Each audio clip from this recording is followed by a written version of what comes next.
एक छोटा सा गांव था। उस गांव के स्कूल में शिक्षक राम की कथा पढ़ाता था। करीब करीब सारे बच्चे सोए हुए थे।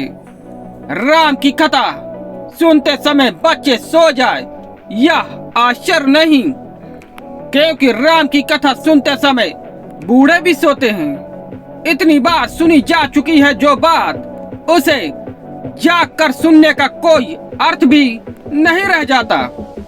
बच्चे सोए थे और शिक्षक भी पढ़ा रहा था, लेकिन कोई भी उसे देखता तो कह सकता था वह भी सोया हुआ पढ़ाता है। उसे राम की कथा कंठस्थ थी। किताब सामने खुली थी, लेकिन किताब पढ़ने की उसे जरूरत न थी। उसे सब याद था। वह यंत्र की बाती कह जाता था। शायद ही उसे पता हो कि वह क्या कह रहा है। तोतों को पता नहीं होता कि वे क्या कह रहे हैं। जिन्होंने शब्दों को कंठस्थ कर लिया है, उन्हें भी पता नहीं होता कि वे क्या कह रहे हैं। और तभी अचानक एक सनसनी दौड़ गई कक्षा में। अचानक ही स्कूल का निरीक्षक आ गया था। वह कमरे के भीतर गया। बच्चे सजग होकर बैठ गए। शिक्षक भी सजग होकर पढ़ाने लगा। उस निरीक्षक ने कहा कि मैं कुछ प्रश्न पूछना चाहूंगा। चूंकि राम की कथा पढ़ाई जाती है, इसलिए राम से संबंधित ही कोई प्रश्न पूछूं। उसने बच्चों से एक सीधी सी बात पूछी। उसने पूछा कि शिव का धनुष किसने तोड़ा था। उसने सोचा कि बच्चों को तोड़फोड़ की बात बहुत याद रह जाती है। उन्हें जरूर याद होगा कि किसने शिव का धनुष तोड़ा था।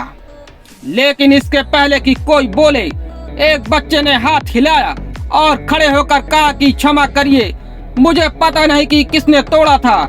एक बात निश्चित है कि मैं 15 दिन से छुट्टी पर था। मैंने नहीं तोड़ा है। और इसके पहले कि मेरा कोई इल्जाम लग जाए, मैं पहले ही साफ कर देना चाहता हूं कि धनुष का मुझे कोई पता ही नहीं है। क्योंकि जब भी इस स्कूल में कोई चीज टूटती है तो सबसे पहले मेरे ऊपर दोषारोपण आता है। इसलिए मैं निवेदन किए देता हूँ। निरीक्षक तो हैरान रह गया। उसने सोचा भी ना था कि कोई यह उत्तर देगा। उसने शिक्षक की तरफ देखा। शिक्षक अपना बेंत निकाल रहा था और उसने कहा कि जरूर इसी बदमाश ने तोड़ा होगा। इसकी हमेशा की आदत है। और अगर तूने नहीं तोड़ा था तो तूने खड़े होकर क्यों कहा कि मैंने नहीं तोड़ा है। और उसने इंस्पेक्टर से कहा, आप इसकी बातों में मत आए। यह लड़का शरारती है और स्कूल में 100 चीजें टूटे तो 99 यही तोड़ता है। तब तो वह निरीक्षक और हैरान हो गया। फिर उसने कुछ भी वह कहना उचित ना समझा। वह सीधा प्रधान अध्यापक के पास गया। जाकर उसने कहा कि यह घटना घटी है। राम की कथा पढ़ाई जाती थी जिस कक्षा में, उसमें मैंने पूछा कि शिव का धनुष किसने तोड़ा था। तो एक बच्चे ने कहा कि मैंने नहीं तोड़ा, मैं 15 दिन से छुट्टी पर था। यहाँ तक भी गनीमत थी। लेकिन शिक्षक ने यह कहा कि जरूर इसी ने तोड़ा होगा। जब भी कोई चीज टूटती है तो यही जिम्मेदार होता है। इसके संबंध में क्या किया जाए। उस प्रधान अध्यापक ने कहा, इस संबंध में एक ही बात की जा सकती है कि अब बात को आगे ना बढ़ाया जाए, क्योंकि लड़कों से कुछ भी कहना खतरा मोल लेना है। किसी भी क्षण हड़ताल हो सकती है, अनशन हो सकता है। अब जिसने भी तोड़ा होगा। आप कृपा करें और बात बंद करें। कोई 2 महीने से शांति चल रही है स्कूल में, उसको भंग करने की कोशिश मत करें। ना मालूम कितना फर्नीचर तोड़ डाला है लड़कों ने। हम चुपचाप देखते रहते हैं स्कूल की दीवारें टूट रही हैं। हम चुपचाप देखते रहते हैं क्योंकि कुछ भी बोलना खतरनाक है। हड़ताल हो सकती है, अनशन हो सकता है, इसलिए चुपचाप देखने के सिवा कोई मार्ग नहीं। वह इंस्पेक्टर तो अवाक, वह तो आंखें फाड़े रह गया। अब कुछ कहने का उपाय न था। वह वहां से सीधा स्कूल की जो शिक्षा समिति थी उसके अध्यक्ष के पास गया और उसने जाके कहा कि यह हालत है स्कूल की, राम की कथा पढ़ाई जाती है। वह बच्चा कहता है कि मैंने शिव का धनुष नहीं तोड़ा। शिक्षक कहता है इसी ने तोड़ा होगा। प्रधान अध्यापक कहता है कि जिसने भी तोड़ा हो बात को रफा दफा कर दें, शांत कर दें, इसे आगे बढ़ाना ठीक नहीं।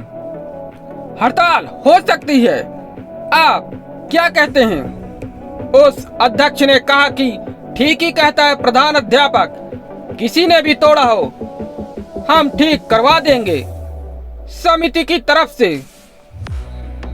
आप फर्नीचर वाले के यहाँ भिजवा दें और ठीक करवा लें। इसकी चिंता करने की जरूरत नहीं कि किसने तोड़ा, सुधरवाने का उपाय होगा। आपको सुधरवाने की जरूरत है और क्या करना है। वह स्कूल का इंस्पेक्टर मुझसे यह सारी बात कहता था। वह मुझसे पूछने लगा कि क्या स्थिति है, क्या स्थिति है यह। मैंने उससे कहा इसमें कुछ बड़ी स्थिति नहीं है, मनुष्य की एक सामान्य कमजोरी है, वह इस कहानी में प्रकट होती है।